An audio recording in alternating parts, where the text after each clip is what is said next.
ఇంద్రనీల్ గారు చూస్తా ఉండంటే ఇవాళ ఏపీలో చూస్తే ఎమ్మెల్యే కూడా లైసెన్స్ డల్ ఉంది, గన్తో తిరుగుతూ ఉన్నారు.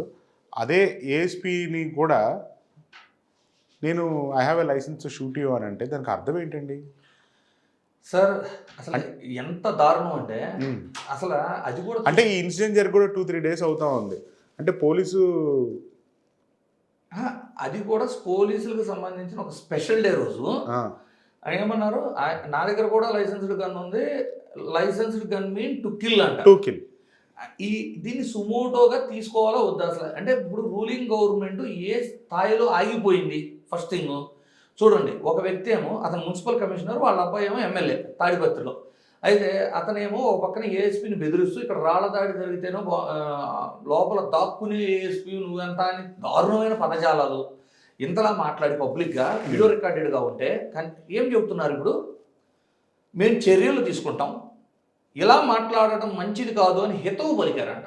ఎవరికి కావాలి సార్ హితం పలకటం? అని మీరు అంతలా మాట్లాడి పోలీస్ వ్యవస్థను కించపరిచినప్పుడు అదే వైఎస్ఆర్సీపీ వాళ్ళు ఇలా అంటే దీవాళీ గన్ను పట్టుకొని మాట్లాడినా కూడా ఇప్పటికి అరెస్ట్ చేసేవాడు వైఎస్ఆర్సీపీ వాళ్ళని. అయితే సో అసలు ముందు ప్రభుత్వము పోలీసులకు ఫ్రీ హ్యాండ్ ఇచ్చిందా లేదా?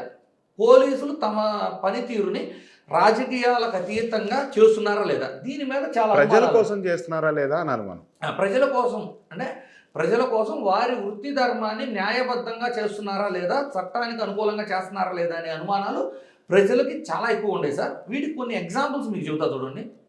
ఫస్ట్ ఆఫ్ ఆల్ అక్కడే తీసుకుందాం, తాడిపత్రి మాజీ ఎమ్మెల్యే ఆ కాన్స్టిట్యున్సీలో తిరగటానికి కోర్టులు అంటే ఆదేశాలు ఇచ్చిన తర్వాత కూడా కోర్టు ఆదేశాలని ధిక్కరించడమే కదా, పోలీసులు అరేంజ్ చేయలేకపోవటం, లేదు అపోనెంట్ రానికపోవటం. అంటే కోర్టు ఆదేశాలను కూడా ధిక్కరించే స్థాయిలో ఉంటే ఈరోజు పోలీసులు ఈ విధంగా మాట్లాడటం కొత్త ఏమో అంటే వింతగా ఎలా ఉంటుంది సార్? First thing. రెండోది, డైరెక్ట్గా పోలీసులు అంటే ఎవరైతే వాళ్ళకి సపోర్ట్ ఉంటే అతను రాయనీలేదు ఇన్ని రోజులు పెద్దారెడ్డి గారిని, ఆ పోలీసులు ఇప్పుడు రివర్స్ అయ్యారు. రెండో ఇన్సిడెంట్. మూడో చూడండి, కొన్ని ఇన్సిడెంట్స్ చెప్తానండి. తాడేపల్లిగూడెం ఎమ్మెల్యే ఇంటర్వ్యూలో కూర్చొని లంచాలు ఎలా తీసుకుంటాం, ఏ పనికి ఎంత తీసుకుంటాం, నేనెంత తీసుకుంటా, ఇంత క్లియర్గా చెబుతుంటే మరి సుమోటోగా కేసులు ఎక్కడ ఉండే సార్? ఇంకో పక్కకి వెళ్ళండి, తిరువూరుకి వెళ్దాం. కొలికిపూడి శ్రీనివాస్ గారు కేసు నేను చిన్ని గారు ఇసుక దందా నువ్వు చేస్తున్నావు, లేదు రేషన్ దందా నువ్వు చేస్తున్నావు అంటే ఒకళ్ళ మీద ఒకళ్ళు ఆరోపణలు బహిరంగంగా ఆరోపణలు చేస్తుంటే ఇక్కడేంటి ఇద్దరు టీడీపీ వాళ్ళే. నాలాంటి వాడు ఏం చేస్తాడంటే ఎవరో వీళ్ళిద్దరు ఒకళ్ళైతే నిజం చెబుతున్నారు అనుకుంటాం. కానీ ఇప్పుడు టీడీపీ విధానం, చంద్రబాబు గారి ఆలోచన, మా టీడీపీ వాళ్ళు ఎప్పటికీ నిజం చెప్పరనే ఆలోచన ఉందేమో. ఇద్దరు చెప్పేది అబద్ధమని కేసులు ఏమి లేవు, వాటి మీద చర్యలు ఏమి లేవు, యాక్షన్స్ ఏమి లేవు. అంటే టీడీపీ వాళ్ళు ఎప్పటికీ నిజం చెప్పరా? అంటే ఎలా తీసుకోవాలి ప్రజలు దీన్ని అంటున్నా. చూడండి పోలీసుల పనితీరు.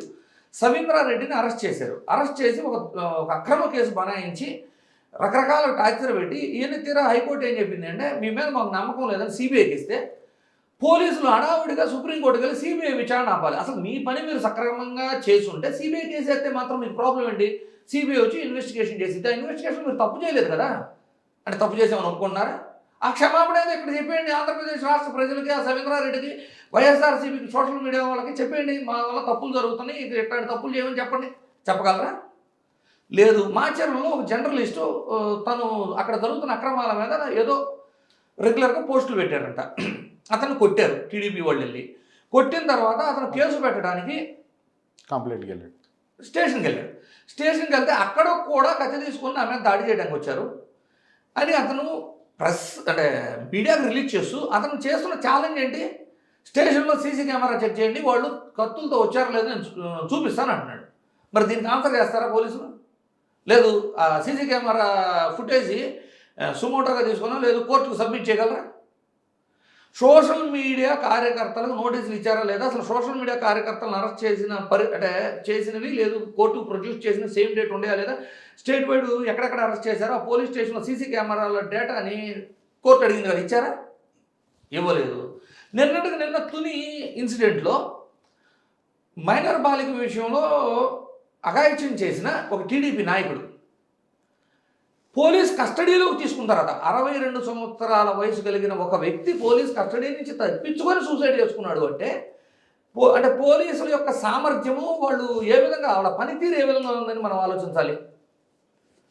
ఇలా చెప్పుకుంటూ పోతే మనకు సమయం కూడా సరిపోదు. ఇలాంటి పరిస్థితిలో ఉన్నప్పుడు పోలీసు వ్యవస్థను ప్రజలు నమ్ముతున్నారా?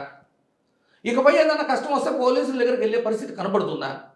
సో ప్రజా చైతన్యం ఛానల్ ద్వారా మనం అందరం కోరుకోవాల్సింది ఏంటంటే, ముందుగా పోలీసులు రాజకీయాలకు అతీతంగా మీ డ్యూటీని మీరు ప్రజల కోసం నిర్వర్తించడం స్టార్ట్ చేయండి. ఒక పౌరుడుగా, ఆంధ్రప్రదేశ్ పౌరుడుగా, మా ఆంధ్రప్రదేశ్లో పోలీసులు అంటే హ్యాట్స్ ఆఫ్, టూ గుడ్, ప్రజల కోసం పనిచేస్తారు, రాజకీయ నాయకులకి తలొగ్గరు అనే విధంగా పనిచేయాలి. దాన్ని మేము చూసి ప్రౌడ్గా మిగిలిన రాష్ట్ర ప్రజలకు చెప్పుకోగలగాలి అని ఆశిస్తాం. కానీ ప్రస్తుతం ఆ పరిస్థితి లేదు. ముందు రోజుల్లో వస్తుందని ఆశిద్దాం sir. Right sir, thank you.